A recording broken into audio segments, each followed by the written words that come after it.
पवन खेरा के पास दो EPIC cards मिले।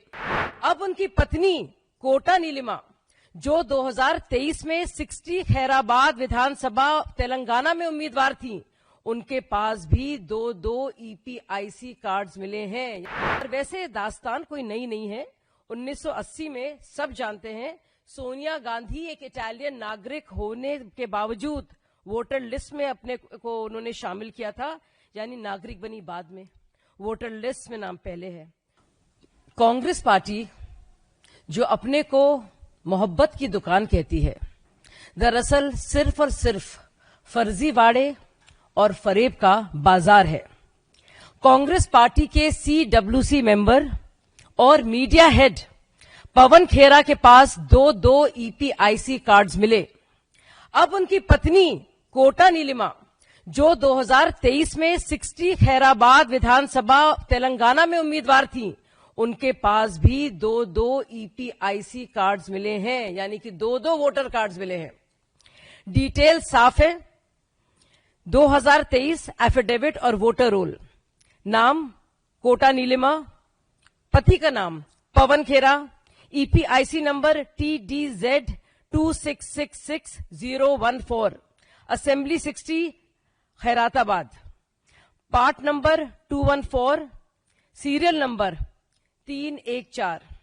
2025 में ही यही ईपीआईसी नंबर अभी भी एक्टिव है, बल्कि उसमें भी पार्ट बदल जाता है, तो ईपीआईसी नंबर वही रहता है, असेंबली 60 खैराताबाद रहती है, पार्ट नंबर अब 2014 से 204 हो जाता है, और जो सीरियल नंबर है वो 314 से 752 हो जाता है।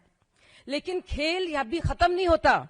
जरा सोचिए, एक और ईपीआईसी कार्ड, एक और वोटर कार्ड, और इस बार दिल्ली से निकल कर आता है, ये प्रकट होता है। इसमें नाम कोटा नीलिमा, लेकिन इसमें नाम है के नीलिमा। सोचने वाली बात है। और जो एफिडेविट वाला है उसमें कोटा नीलिमा, पति का नाम पवन खेरा। इसका ईपीआईसी नंबर है SZE 0755975, पूरी तरह से अलग। Assembly 40 new Delhi, part number 78, serial number 821।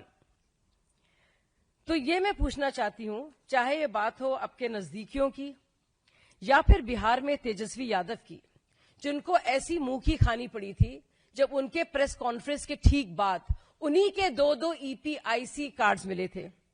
और वैसे दास्तान कोई नई नहीं है। 1980 में सब जानते हैं, सोनिया गांधी एक इटालियन नागरिक होने के बावजूद वोटर लिस्ट में अपने को उन्होंने शामिल किया था, यानी नागरिक बनी बाद में, वोटर लिस्ट में नाम पहले है। तो वोट चोरी के इल्जाम लगाने वाली ये पार्टी दरअसल जानी जाती है वोट डकैती के लिए। और ये वोट डकैती किस तरह से होती थी ईवीएम आने से पहले कश्मीर और बिहार में, इससे पूरा देश वाकिफ है।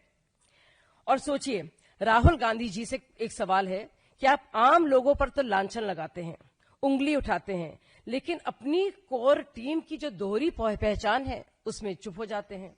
क्या होता है आपके खोजी पत्रकार का? आपके अंदर का खोजी पत्रकार तब तक जाग जाता है जब आप बात करते हैं एक बुजुर्ग महिला की, शकुना रानी की, आदित्य श्रीवास्तव की, गुरकीरत सिंह डैंग की, तब उसमें खूब झूठ बोलते हैं और हलफनामा भी नहीं देते। लेकिन आप देखिए, जब बात होती है बिहार में आपके दावों की, चाहे वो अमन कुमार हो, मिंटा देवी हो, सुबोध कुमार हो, और जब वो दावे झूठे निकलते हैं तो आपकी सिट्टी पिट्टी गुम हो जाती है।